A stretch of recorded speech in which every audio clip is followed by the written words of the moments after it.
자, 이른바 강북 모텔 살인 사건 피의자 김소영. 파면 팔수록 그 실체가 정말 무섭습니다. 그 악랄한 범행 수법이 점점 드러나고 있는데요.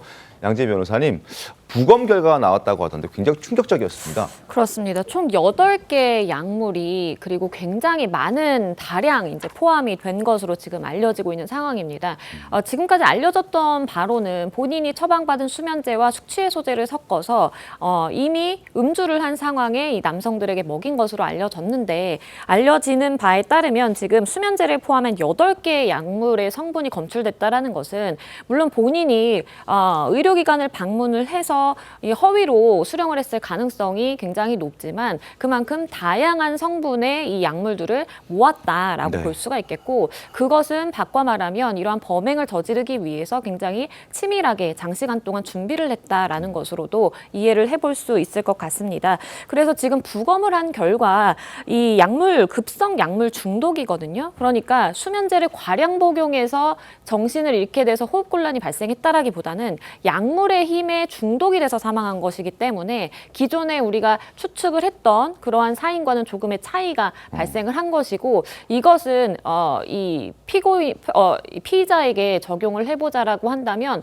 법원의 판단 단계에 갔을 때 이렇게 본인이 수면제를 너무 많이 먹여서라든지 아니면 그걸로 수면 유도를 해서 사망했다라는 것이 아니라 고의를 가지고 많은 약물을 섞어서 이렇게 급성 약물 중독으로 인해서 사망시켰다, 살해를 했다라는 것이기 때문에 피의자에게는 더 불리하게 작용할 수 있는 요소입니다. 재우려고 먹었다, 우발적인 사망이었다라는 것은 거짓말이 되는 셈입니다. 자, 그렇다면 이 많은 양의 약들은 양재 변호사님 어디서 어떻게 구했습니까? 그러니까 지금 뭐 약물을 구하는 일반적인 범행의 수법은 그러니까 음지에서 본인이 어떻게 불법적인 경로를 통해서 수집하는 것과 아니면 병원에 가서 실제로는 수면 장애라든지 이런 것이 없음에도 불구하고 계속해서 중복 처방을 받는, 그렇게 두 가지로 생각을 일반적으로 하는데요. 아마도 이 김소영의 경우에는 병원에 방문을 해서 내가 수면 장애를 앓고 있다, 밤에 잠을 못 잔다 라고 하면서 아마 처방을 받았을 가능성이 가장 높아 보이고요. 네. 그렇게 해서 본인이 복용을 해야 되는데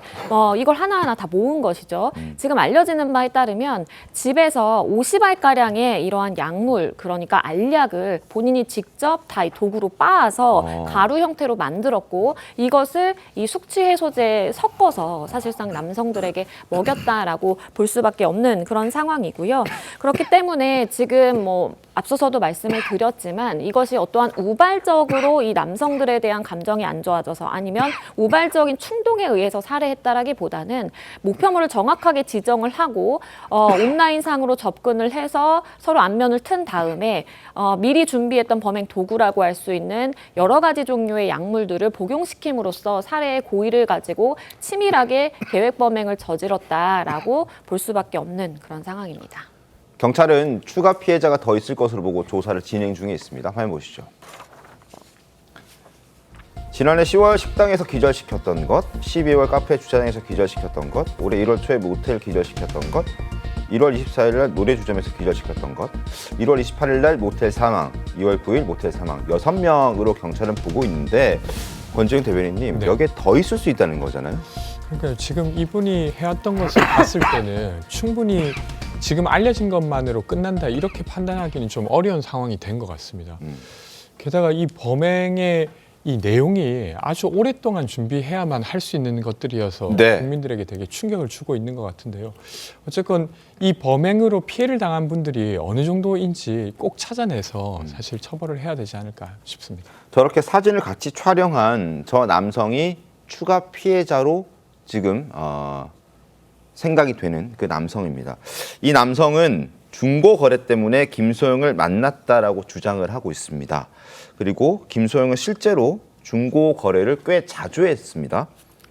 거래 물품 역시 100개가나 되는데요. 남해안 기자님. 근데 저 중에서는 김소영이 사용했다라고 볼 수 없는 물건들도, 특히 남성의 물건들이 꽤 많이 나왔다고 하더군요. 남성의 야구 점퍼, 젊은 남성의 야구 점퍼 100점이 나왔다고 하는데요. 네. 사실 이게 어디서 어떻게 구했는지 굉장히 의문스럽습니다. 그리고 결코 20대 여성이 가지고 있을 수 없는 물건인데요. 그런데 약간 이런 것을 중고 중고 물품 거래를 통해서 사람들을 자연스럽게 만나고 요즘엔 그게 채팅이 또 가능하잖아요. 네. 호감을 좀 쌓은 것 같은데요. 이게 과연 어디서 구했을까라고 하는데 또 생각을 해보면요. 그동안에 정말 많은 사람들을 접촉했잖아요. 거기서 약간의 조금 도움을 얻어서 받기도 했었고 아마 이분이 약간의 절도도 있었다고 좀 들었었어요. 그러면 약간 훔친 물건이 다량 포함되지 않았을까, 피해자의 것이 아닐까라고 약간 추측이 되고 있습니다. 그러니까요. 맨 처음 김소영을 담당했던 국선 변호사마저 지금 김소영을 변호할 수 없다라고 얘기를 했다고 하던데. 그럼 앞으로 법의 조력을 못 받는 건가요, 양재인 변호사님?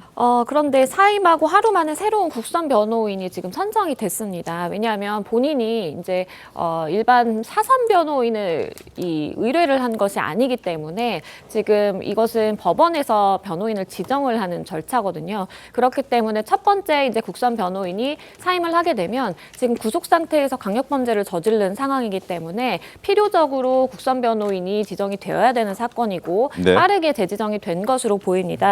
그래서 첫 기일이 다음 달 9일로 정해져 있는데 그 첫 기일을 진행하는 데에는 문제가 없을 것으로 보이고요. 다만 그러면 첫 번째 국선 변호인이 왜 사임을 했을까라고 보면 아마도 추가 피해 사실에 대해 김소영이 제대로 이야기를 하지 않아서 이것이 의뢰인에 대해서 제대로 변호를 할 수 없는 그런 신뢰관계가 훼손이 됐다라는 이유를 들었을 가능성이 높고요. 만약에 사임을 하게 되면 법원은 일반적으로 굉장히 넓게 그 사유를 받아들이기 때문에 별다른 이유 없이 그 사임 허가서가 수락이 됐고 빠르게 재지정이 다시 된 것으로 보여집니다.